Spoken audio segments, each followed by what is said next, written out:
What have you learned? Like, what is the problem, for example, that you're trying to solve at Plaksha, and some of the solutions you've come to in this process? So, at Plaksha, see, there are maybe already some 5,000 engineering colleges in this country.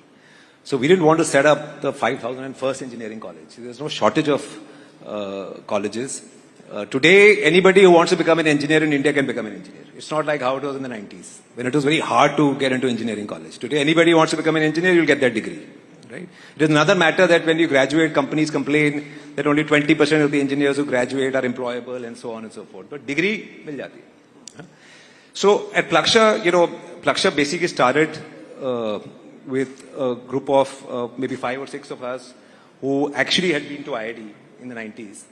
And what we saw around us and what we are seeing around us is that, in fact, a lot of our kids are going overseas for higher education. And starting from undergrad itself. During my IIT days, people used to go overseas, but after their undergrad, and if they got a scholarship, and so on and so forth. Today, like DPS RK Puram, the school I went to, maybe 100, 200 kids go overseas every year. The number was perhaps 1 or 2, 30 years ago.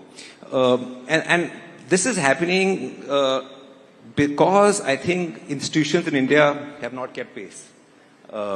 And the reality of life also is that, like Pramod mentioned, government has limited resources.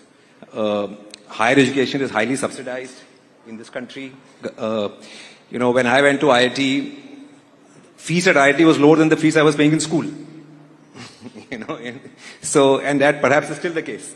And because of these limited resources which are available, and they have to be, they're spread over thousands of institutions which are run by the government. I think institutions are not able to evolve, they're not able to keep pace in terms of their curriculum, in terms of their pedagogy, in terms of their infrastructure.